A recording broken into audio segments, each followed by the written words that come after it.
Okay, good early afternoon, everyone. My name is Kevin McGarry. My pronouns are he, him, his, and I am the co-chair of CAM's program committee. I want to welcome you to our second installment of our 2023 Lunch and Learn series. Thanks for taking this time on your lunch break to join us and in community and learn about some advancements in the museum field. And we have a wonderful panel today that I'll be getting to shortly and introducing our moderator. But before we do that, I have a few things to remind our audience members and also some information to pass on to make your experience go a little more smoothly as you are with us today. So this webinar is being recorded. It will be put up on CAM's YouTube at a later date. You'll be able to have access and share it later on if you'd like. There is live captioning available through the National Captioning Institute. For those of us who are just joining, we have our CAM program manager, Rochelle, with us. Thank you, Rochelle, who's going to be posting links in the chat box, including the captioning link. The presenters with us today will respond to questions at the very end of the presentation. So please, if you have questions, we do have a way for you to log your questions during the presentations using the Q&A function at the bottom of your screen. Because we're using the Q&A function and because we have full presentations from multiple panelists today, we are going to disable the chat. You can chat with the host, but if you have a question, please use the Q&A function with Zoom. And we'll try to get to your question at the end of the presentation. If you have a technical issue, Rochelle is with us and can be reached in chat. So you can send a message to Rochelle through chat, or you can send an email to programs@calmuseums.org, and she'll do her very best to address your question. Next slide, please. This event and our Lunch and Learn series is exclusively sponsored by Cal Nonprofits Insurance Services. So we're very grateful for their support. We couldn't do this program without their generosity. So thank you to Cal Nonprofits Insurance Services. And before we begin our scheduled program, we want to acknowledge and honor the original inhabitants of our various regions. A land acknowledgement is a critical step towards working with Native communities to secure meaningful partnership and inclusion in the stewardship and protection of their cultural resources and homelands. Our institutions were founded upon exclusions and erasures of Indigenous peoples. We honor and are grateful for the land that we occupy and recognize the ongoing damage of settler colonialism. Let's take a moment to honor these ancestral grounds that we are collectively gathered upon across the state and support the resilience and strength that all Indigenous people have shown worldwide. I am in Santa Barbara, California, where I'm the Associate Director for Public Engagement at the Santa Barbara Trust for Historic Preservation. So I am on the traditional territory of the Chumash peoples. I encourage you to name and acknowledge the Native peoples where you are located in the chat box, which will go to our host, and just to acknowledge that you're on Indigenous lands. And also, Rochelle will be entering a link where you can find out if you do not know whose land, Indigenous land you're on.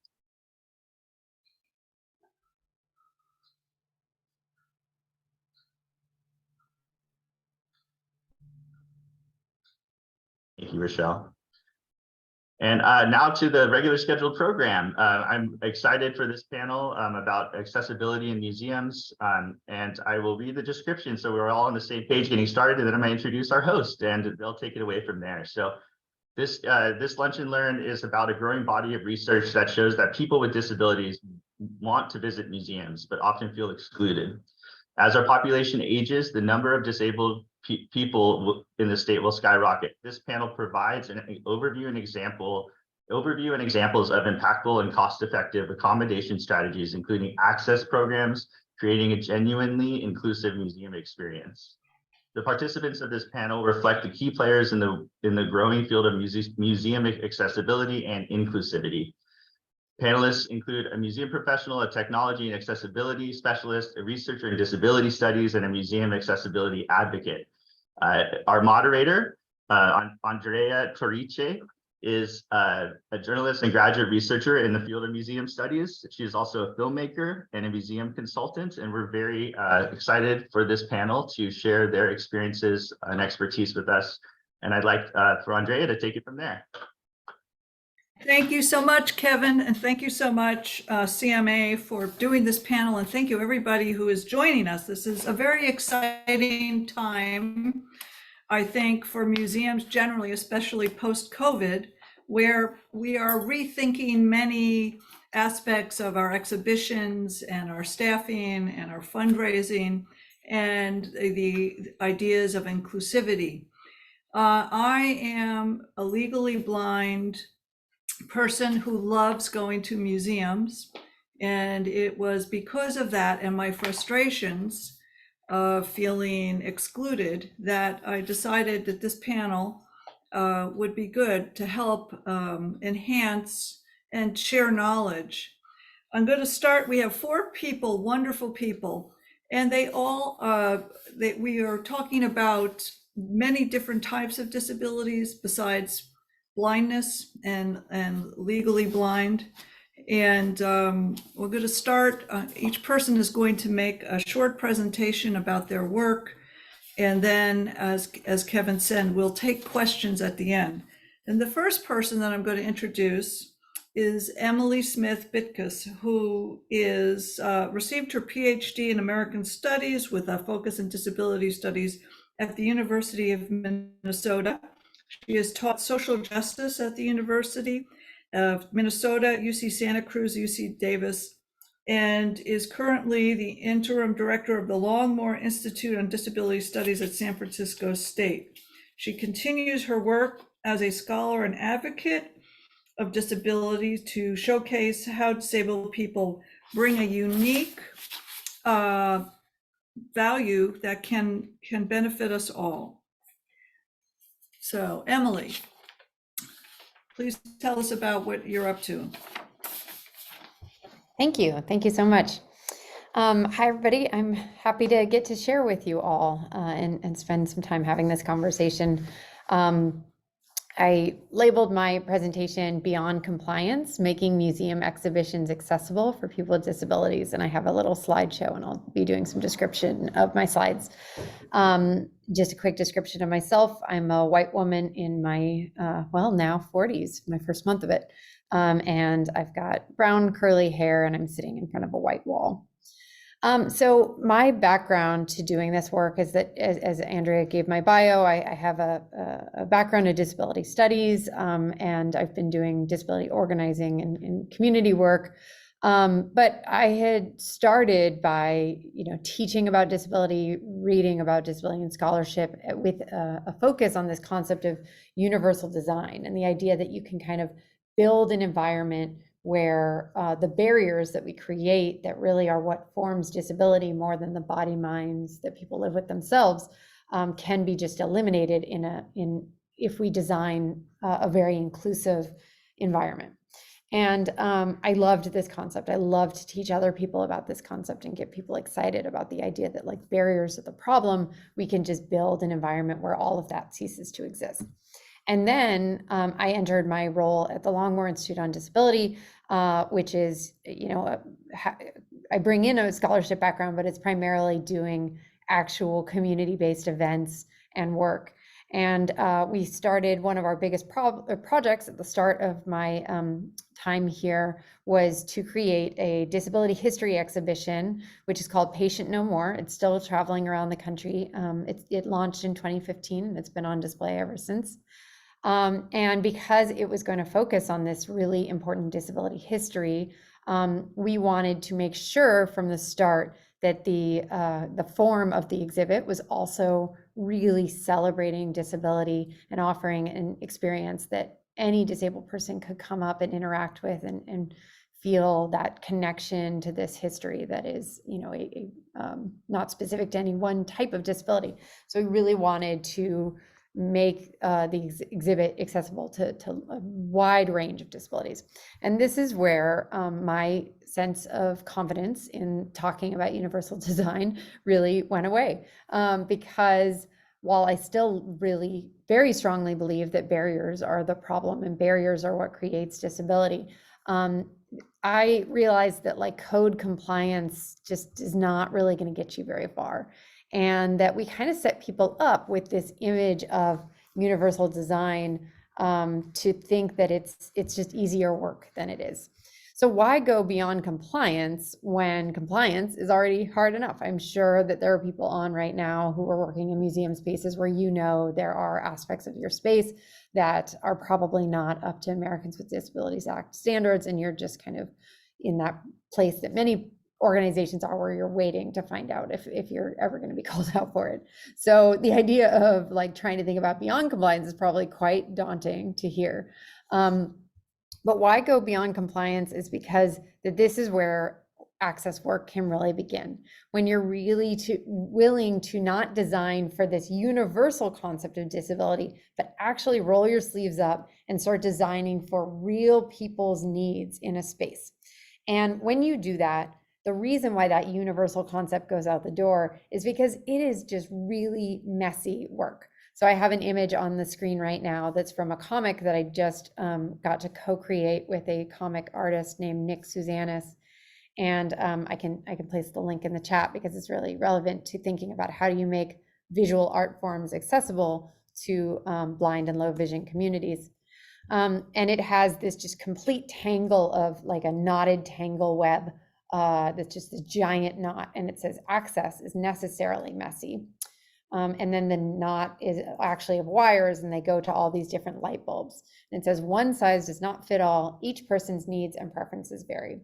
So one of the examples that came up when we first started working on this exhibit, and we were learning about all the different types of needs that come up, was somebody said like, well, we work in an office space where there are people who need service animals, and there are people who have dog allergies. So when you have two different access needs, it's not a matter of just like, oh, you make this beautiful, inclusive, universal design space and everybody's needs are met.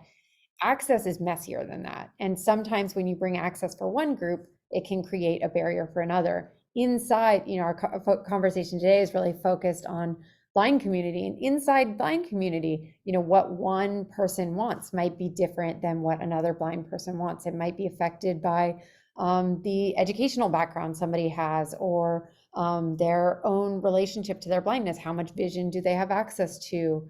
So this work is just really, really complex. But what I want to be the takeaway of my little spiel today, that in setting up the other speakers who will give way more sort of in-depth conversation, is that the best stuff happens when we let it be messy, and when we really get into like just letting this be a rich artistic process in the way we approach access, rather than thinking that there's going to be some clear-cut answers that are going to solve it all. So in doing this project, where we were building this exhibition, one of the things that we learned were that there were sort of these three ways to think about like what happens when access works. And I think this is really important to guide the work. First and foremost, we need to be doing this for disabled people. We are how many years past the Americans with Disabilities Act in 1990, and yet still many spaces don't have access. At the very start of our project, we did a lot of prototyping and just kind of did these community listening sessions to hear what people in disabled communities' hopes and dreams were for an exhibit that would really focus on disability. And we just heard a lot of stories of people who were like, I don't go to museums anymore. They've just done me wrong too many times. They've been places of hurt, and they've been places of barriers and exclusion. So, first and foremost, we need to be thinking about bringing disabled people back into these spaces. But in making the case for that, I think that there are things that we can say to higher ups at our museum that plug into a rich array of options in the toolkit for how do you make this change happen. And one is that sometimes the benefits that we're bringing to museums when we think about access have unintended benefits that end up affecting and benefiting all of the patrons. So I have a slide of a person pushing a stroller over a curb cut. And oddly, there's actually no child in that stroller, I'm realizing, but it's an example of the curb cut effect that we talk a lot about in disability organizing, where that's a change that's brought in for wheelchair riders and now bike riders and parents with strollers and delivery people with U-Hauls and travelers with rolly suitcases benefit. In the museum space, we've seen that as well. I love to tell some of the higher ups that I've gotten to work with and some of the museum consulting work that we do to keep in mind that, like, some of your donors are getting old, they're losing their hearing, they're losing their sight. And if you start thinking about access, that's going to keep your donors in your space for longer, which is going to keep you fresh in their memory as they are writing those final will and testaments and thinking of their charitable donations. But it's not just for our older donors. I myself am a sighted person who's been very involved in the work with the colleagues I'm on the call with. And I can say that some of the most exciting, enjoyable museum going experiences I have ever had have been guided audio description tours that are intended for blind and low vision patrons. But I've been able to learn more about art and things that I did not know and questions I wouldn't have asked by being able to participate in some of those tours. Thank you, Emily. Oh, okay. Thank you so much. That was 10. Okay, well, thank you all. Sorry Perfect. that I yammered and didn't get to complete Here it. we go. Thanks, everyone.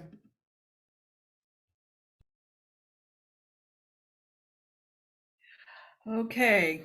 The next person who is going to be talking with us is Deborah Clearwaters, and she is the Director of Education and Interpretation at the Asian Art Museum in San Francisco, where she leads the development of educational materials and public engagement about Asian art and culture for diverse audiences, including the disabled.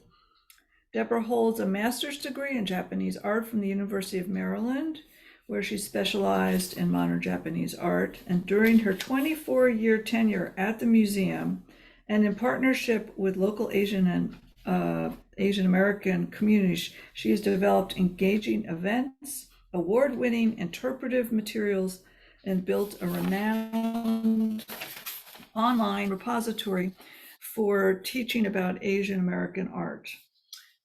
She has developed new interpretive planning processes that enrich exhibitions with community voices and multisensory and digital experiences, including accessibility tools for the visitors with disabilities. Thank you, Deborah. Thank you. Hi, everybody. My name is Deb Clearwaters, and I'll follow Emily's lead and describe myself. I'm a white woman in my 50s, actually coming up on 60 in a couple of years. And I'm in my home office in front of a quilt and a window. So I wanted to share some of the strategies that we've used at the Asian Art Museum that have been successful to get us started. Oh, and I also wanted to mention I'm on the unceded land of the Chochenyo speaking Ohlone people in Oakland. So we began our process with an internal grassroots staff team, cross-departmental staff team that was called the Access and Inclusion Task Force. I think we started in like 2016, and it's now called the DEAI Task Force. So it's kind of evolved to include, more issues of equity and museum spaces. But we really wanted to focus on accessibility. We knew that we were falling short for the disabled community in a lot of different ways. Some of that had to do with physical access, and we did have a physical plant renovation, and the Mayor's Office of Disability really held us accountable to really bringing this historic building that is the Asian Art Museum up to code. So we did some of those investments, and then we've also been doing a lot of investments in interpretation and trying to find different ways. To Emily's point, you're not going to find a single strategy that's going to work for all of your different audiences, but really trying a lot of different strategies. The image you're seeing on screen now shows one of those tactile interpretive kiosks that we created for an exhibition of Indian painting. And there's a woman there who's accessing the Braille description as well as an audio description. And there's also a tactile version of that same painting.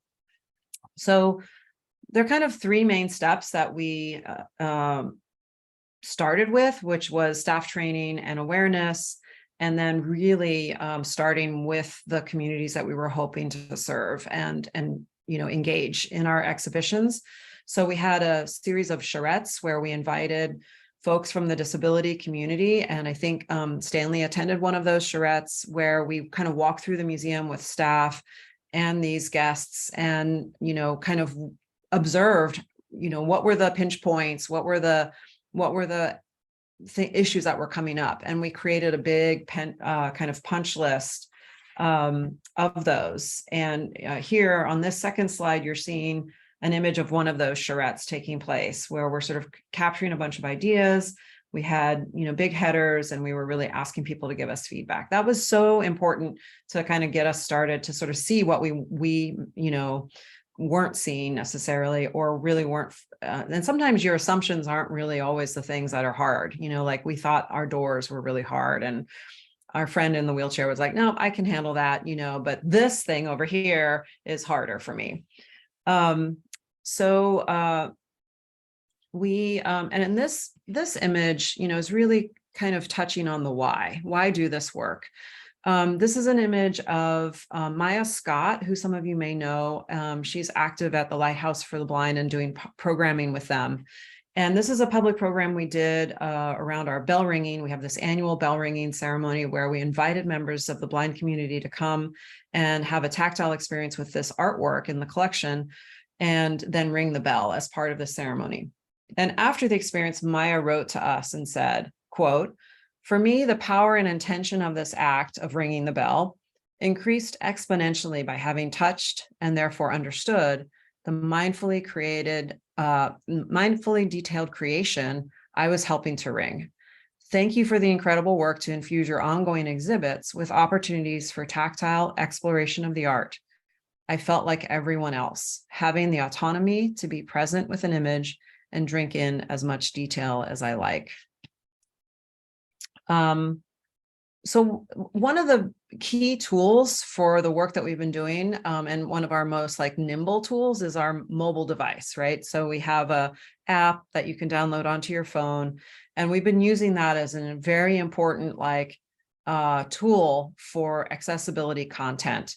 So we have a whole series, maybe a half dozen or so audio described tours, as well as an American Sign Language tour. And so on screen right now is a QR code, and as well as a tiny URL that takes you to that ASL tour. And that is just of kind of masterpieces in the collection.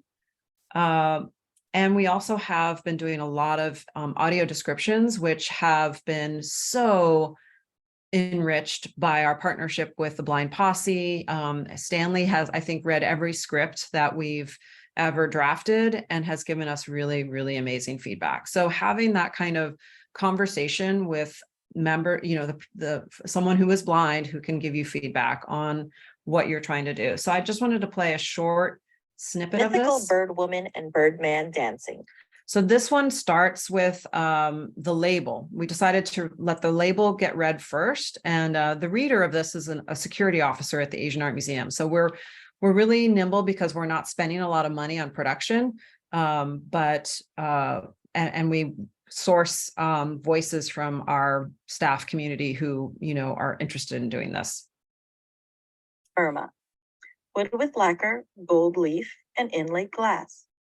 Our audio begins with the object label, followed by an audio description. Half human, half bird males and females often appear dancing in the visual, performing, and literary arts of many Southeast Asian. So that's the label. And I think if I jump ahead, about a minute, you'll hear more visual description. Gold, with the exception of the circular black bases on which they stand. Their multi-tiered conical crowns and garments are adorned with jewel-like mirrored glass in various hues. So that's just to give you a sense of that. Mythical bird woman and bird man. How do I get past that now? And then here's just a quick snippet of the ASL tour. There's no audio with this one. It's just visual. And the video shows the artwork it's a split screen, and the artwork is on the left side, and the sign language interpreter is on the right.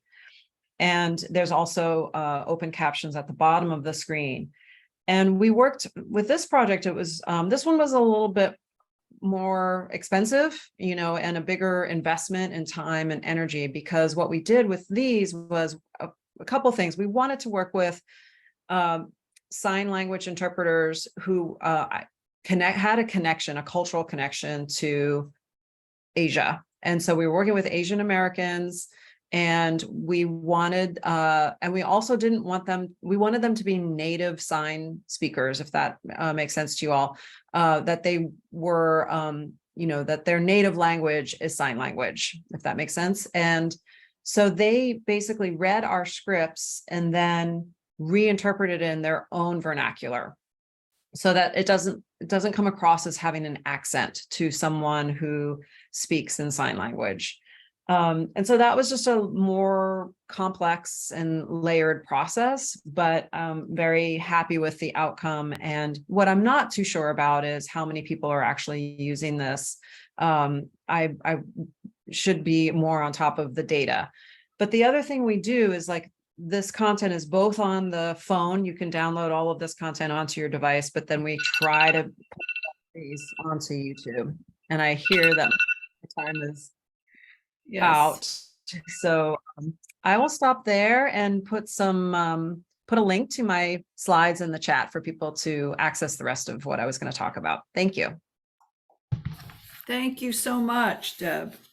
And just so you know, Stanley from the Blind Posse will be speaking as well, as she referred to give sort of the consumer perspective and advocacy. So the next person, though, that we are going to hear from is Silvana Rainey, who is a legally blind businesswoman in San Francisco.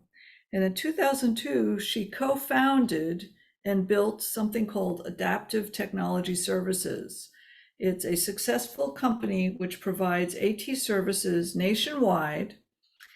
Silvana is sought after as a teacher, as a speaker, and a technology consultant who has designed and implemented a variety of training programs globally. She is also the co-founder of Employment Link California, which is a nonprofit organization which advocates for and supports those living with disabilities seeking or retaining a job. So thank you, Silvana. Can you give us your perspective on what it's like to go to a museum? Sure.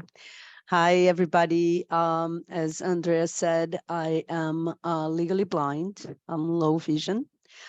I have my central vision is compromised. So basically, it is very hard for me to see details. So tasks such as reading and writing, it's extremely difficult for me without magnification or speech output. It is very interesting because usually when I'm talking about visual impairment and technology, I'm always trying to bring solutions and talking about the different types of assistive technology that allows us to access information. But I'm having problems here, guys. I'm so sorry. Something wrong with my computer.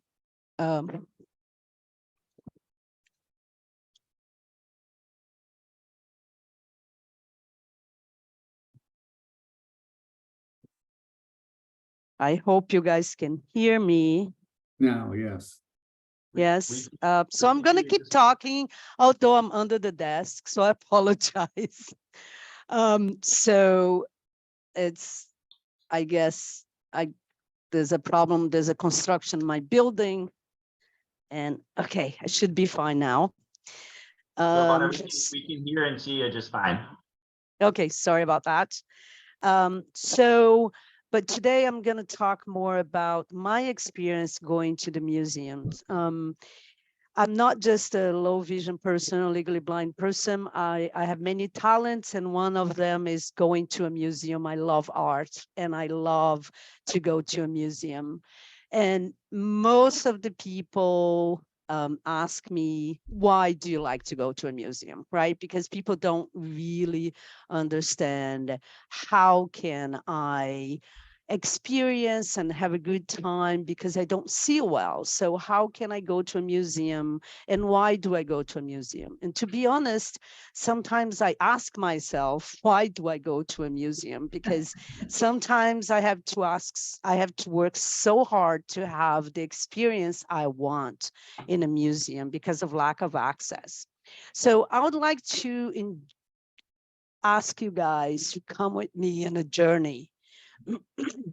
So I'm going to take you on a journey that might give you a sense of what I experience when I go to a museum. So let's say that you heard about this amazing event that we're going to have in a museum. They're going to have a talk about some of the original art pieces of your favorite artist.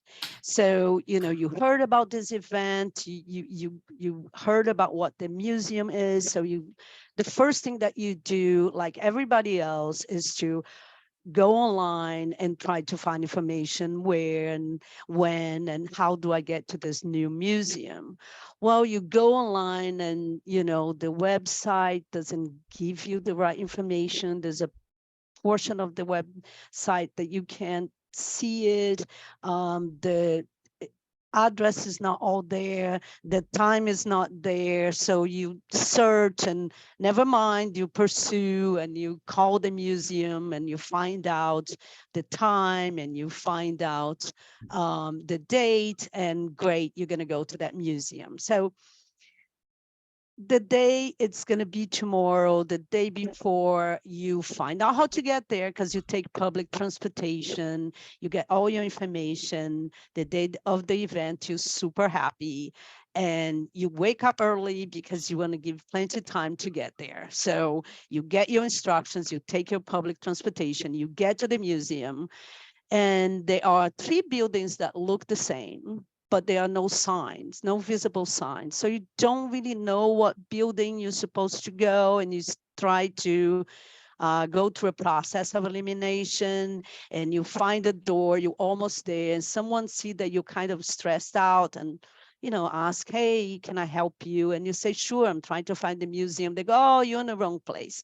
Let me take you to the right building. So you go with this person and you walk, a good 15 minutes, and they take you to a different building. Well, it just so happened that this very nice person took you to the wrong building. The museum was exactly where you were. So you go, oh my God, I hope I'm not late, but you pursue and like, okay, I know where the museum is, so that's fine. So you walk back to the museum, you go through the door, and the reception area is right there. You're super happy. You go to the receptionist and you say, I want to go to this event, and explain. And they say, oh, that's fine. It's on the 2nd floor. You can't miss it. You go in, and you know what? You can't find the stairs. You can't find signs for the stairs. The lighting is bad. You look for the elevator, stairs, or something that goes 15 minutes, 10 minutes, and you finally find it because it was behind of a wall. So you go upstairs and yeah, that's good. I'm a little bit late, but I'm sure I'm going to get there. They said to me, I can't miss it. Well, when you get there, there are like 4 or 5 events going on. And again, you have to go through this whole process of elimination. Where do I go? And you ask questions, and it's always that over there that you don't know where the there is. But you finally find the place. You finally find a place, but it's kind of dark and it's far away and you can't see well, but you really like this artist and you want to sit down and pay attention to the conversation. Maybe you're not seeing the piece, maybe you can see it later, but let me listen to it. Well, it just so happened it was in sign language. So although you know how to say, I love you, and you know how to say thank you, and sign language, that's not going to help you. So you kind of, well, let me see what I can do. And here it is, or you see paper around the room and go, great, I'm gonna be able to read the transcript, and it's in Braille. Well, we don't read Braille, so well, what's going on, you know, and you start getting like, oh, you know it's going on, and you know that you're missing the information. The information is right there, the piece is right there, and someone starts speaking, and you're so happy, but it's in Swahili. Well, at this point, your stress is like off the chart. You're like, why do I do this to myself? Why do I come to a museum? But all of a sudden, you know, someone see that you're so stressed out and say, hey, do you want to get closer to the art? And you get closer, and the lighting's better there. And you see the piece of art that you really want to see. And then someone offers you know, to interpreter for you and start speaking in English, and you start understanding, and the conversation is so stimulating that all of a sudden you just start enjoying yourself, and you start being in the moment, and you ask questions. And because you don't speak Swahili, you don't read Braille, you don't do sign language, you might ask a question that they never thought about it, and they see the art in a different angle, and you start to interact. And the next week, it's so good that you forgot about everything, and you go back and you do the same. Wow, right at this spot. So, but it's not that bad when there is access. So thank you. Thank you, Silvana. Hold on. Am I on? Let me turn this off. Sorry, stop.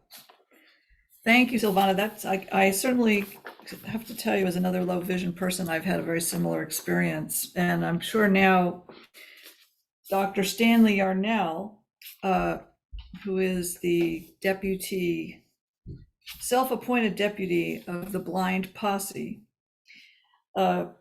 Stanley's background is he's a retired physician who specialized in physical medicine. Uh-oh, did I get lost? Uh-oh. Hello, can everybody hear me? Yeah. Oh, okay. Yes. Yeah. Sorry, my screen went blank. Specialized in physical medicine and rehabilitation. He has been a longtime advocate for the disabled and disabled healthcare providers. He has always had a passion for the visual arts. In 2016, he formed the Blind Posse, an informal social network of like-minded individuals who are committed to improved accommodations for vision impaired visitors at the art museums of the Bay Area. Since the beginning, the Posse has worked with 9 Bay Area art museums to help create audio descriptions, partner with docents to develop descriptive tours for the vision impaired, and to provide opportunities for haptic experiences with touchable art and provide other accommodations. Stanley, thank you. Tell us. Okay, well, thank you. It's a real honor to be on this panel today, and I have not got a clue what I look like, so I'm just going to tell you that I'm a white male, blind, gay, retired physician and arts aficionado and advocate. How's that? So today I'm going to tell you about the Blind Posse and about the 5 basic access objectives of the Posse. And I also want to share with you the experience of the Posse working with museum staff members to make their museums more accessible and inclusive. Excuse me. So let me start out with the Blind Posse. It is, as Andrea just said, it's an informal social network of like-minded individuals who are all committed to improving accessible art in the museums of the Bay Area for people with vision impairments. It's not a for-profit. It's not a nonprofit. It's not a 501(c) or whatever it's called. It is a totally grassroots organization. And there are about 8 of us. By the way, I am the self-appointed sheriff of the Blind Posse, and there are 8 deputies that work with me, including everybody except Deb, who's on this panel today. At any rate, we basically over the years have helped to make them help museums become more inclusive and accessible in 3 fundamental ways. First is advocacy, second is promotion of accessible art, and third is education. So let me begin with advocacy, and it really it's focused on the 5 basic access goals of the posse. First and foremost is audio description of selected pieces in the museum's permanent collection and selected pieces in the traveling or temporary exhibits that are expected to be popular. Those can be accessed by the museum's mobile devices or an app, or incorporated into highly descriptive docent-led tours, individually or for groups. And what we've got from feedback is that it's not just helpful for people who are vision impaired completely, but also people who are fully sighted really appreciate, as Emily said, the audio descriptions. Some people really are not, they don't really appreciate so much, or they have difficulty turning an image in their mind's eye, or creating an image in their mind's eye based on words. And for that, the second objective is that there be more opportunities for haptic experiences with 3-dimensional art, being able to touch a statue or a carved piece of work, or a computer printed replica of a 3-dimensional piece of art that is deemed too delicate to touch. And we also want to get up close, as Silvana said, to take advantage of whatever residual vision we have, especially when they're focal length problems. You really need to get close to break down some of the detail. And the third objective is to ensure that the websites are accessible to our preferred technology tools, like screen readers or digital magnifiers, and most importantly, that the accommodations for the vision impaired be easy to find and not buried at the bottom of a list of 60 links under visitor experience. It's really frustrating to have to go through all that. The fourth objective is to improve large print labels in the galleries and large print signage throughout the museum to improve wayfinding. And that's in addition to making available braille and tactile maps and technologies like audio description on the mobile maps, the mobile devices, to get from one piece of art that's audio described and how to get to the next piece of art that's audio described. And sighted people like this feature too, but there are other technologies to improve wayfinding. I'm going to breeze through this, and this is my last one, and that is to have ongoing education for the front end staff and the security guards, so that they know what accommodations for access are available, so that they don't inadvertently give incorrect information. And of course, for just basic disability courtesy training. Well, and that's advocacy. In addition to advocacy, I mentioned promotion, and we want to see more white canes out there in museums too. And so when the museums have developed accommodations to make the art more accessible, we promote it in the monthly Blind Posse reminder of upcoming accessible art opportunities. And we started in 2016, and there were, in the Bay Area, we're up to 11 museums, but back in 2016, there were 2 accessible art events.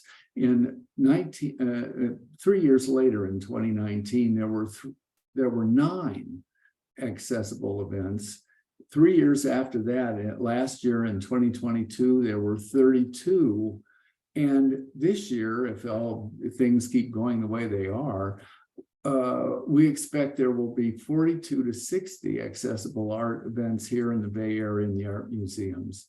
We're right at 30 at just 6 months into the year. It's really remarkable, and we're so grateful to the museums. Well, now I wanted to talk about education just very quickly. We've been working with the graduate level museum studies programs at the University of San Francisco State University, and with the director of academic programs at the Cantor Arts Center down at Stanford. We've been participating in other educational events like this very conference. And we have developed a study guide, 5 of us, the deputies, to get to, it's really about how to get started to create audio description if you're a sighted describer. And the details of that are in a 2-page study guide that Rochelle is going to post and make available to you. Finally, in the past year, we've developed a program to train a vision impaired end users to work with sighted describers in the museums and in the professional describers. So that's what I got to the end. This is the end, and I just want to encourage everybody to look at your community, at your disabled communities, so that you can engage them as partners. I think that's how you get the most effective bang for your buck. Thank you. Thank you. Thank you so much, Stanley, and thank you, everybody. We're going to open it up now to questions, and I think Kevin is going to look at some of the chats. But I also just wanted to thank everybody and say that there are resources that CMA has. I also invite you to hear my podcast, which is very short, that includes some of this information as well. Kevin, I will start. If I know that we can't have the audience, but are there people who are listening that want to create or enhance their accessibility programs at their institutions? Kevin, do you want to take over from here? Yeah, I mean, the 2 questions we got, I think we got a couple questions in the Q&A.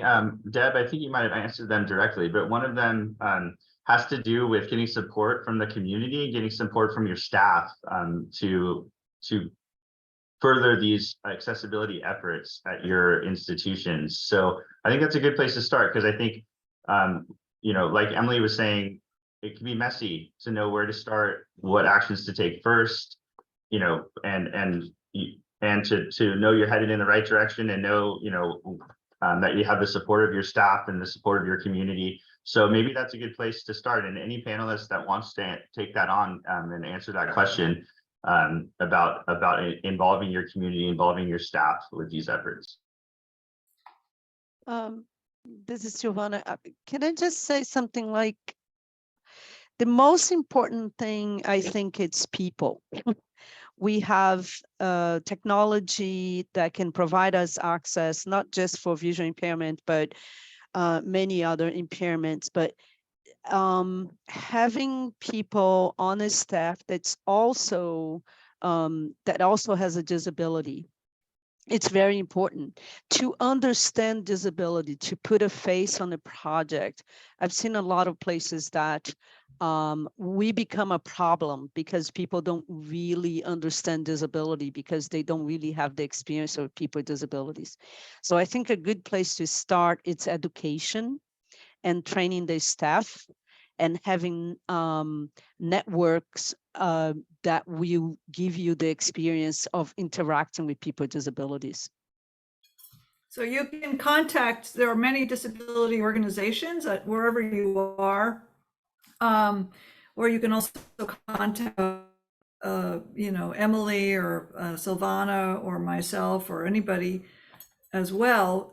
But in every community, there's usually a disability organization, or you can even, the Lighthouse for the Blind or other organizations are there that you can reach out to the community that you want to serve, and I am sure you will get some responses. Andrea, I just wanted to, from my point of view, it took us a long time, the handful of us, to try to get started, to even get into a museum. It was really kind of frustrating. And this is where I wanted to, I think Deb's solution, Emily and Deb's solution of having the sharettes or whatever they were called, bringing people in, inviting them in and really listening was, I think, the most effective first step that anybody took in the Bay Area to begin with. I thought, and it's something that you can initiate in order to bring in interested art lovers to your museum. Or if it's not, I know all of you aren't art museums, but you'll be able to attract disabled people who are genuinely interested.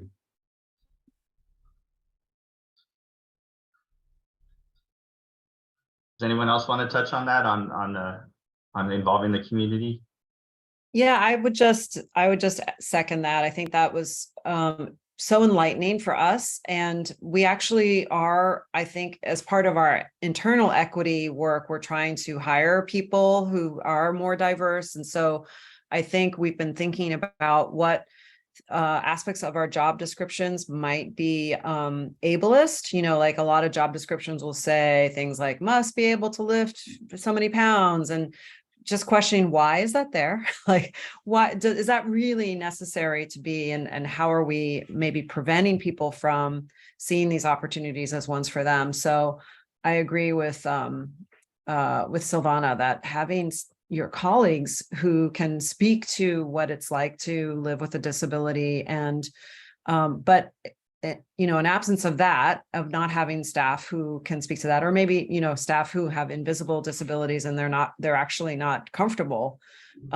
presenting themselves as being disabled, you can go to these advocates in the community. And San Francisco is, in many ways, the Bay Area is really advanced for disability activism. And so I think there's so many resources. The resources that I shared have a lot of those kinds of organizations on them that were presented at a CAM workshop on this topic.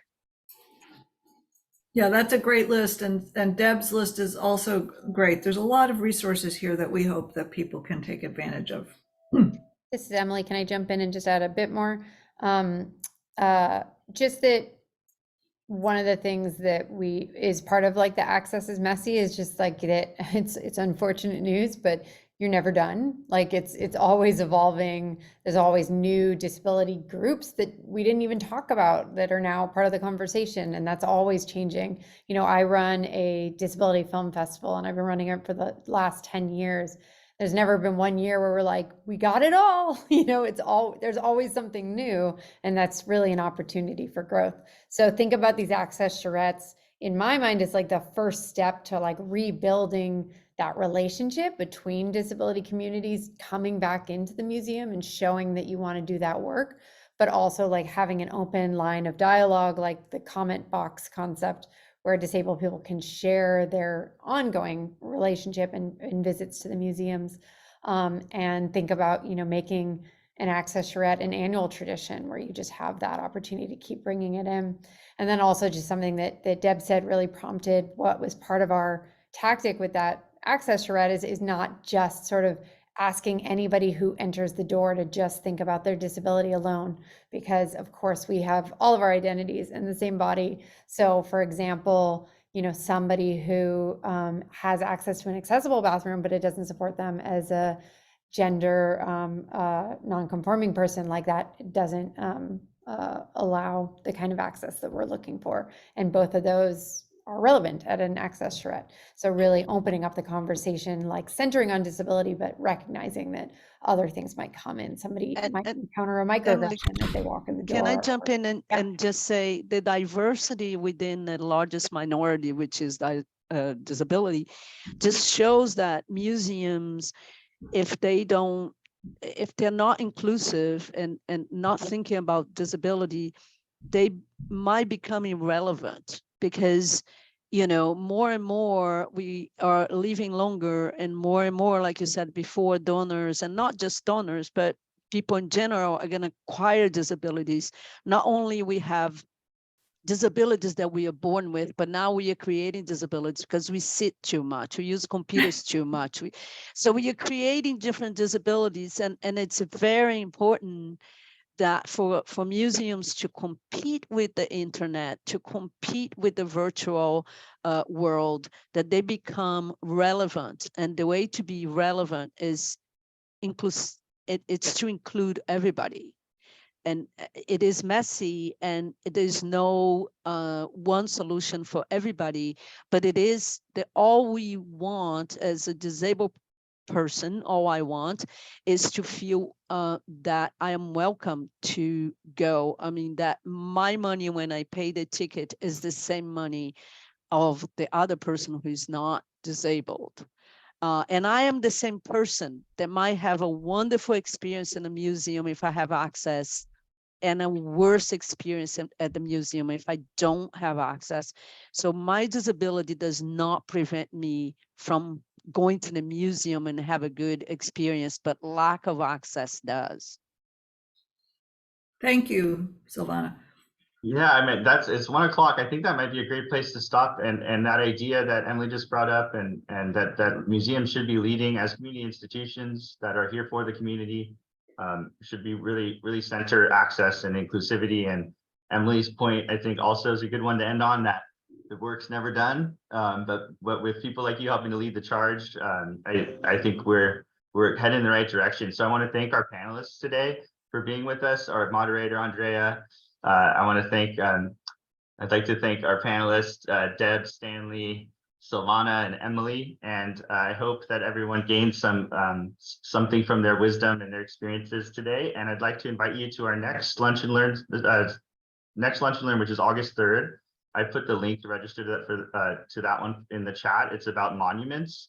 It's called Monumental Reckoning, which is another side of a whole debate about the importance of monuments, memorials, and public art, and it's going to be a really interesting conversation.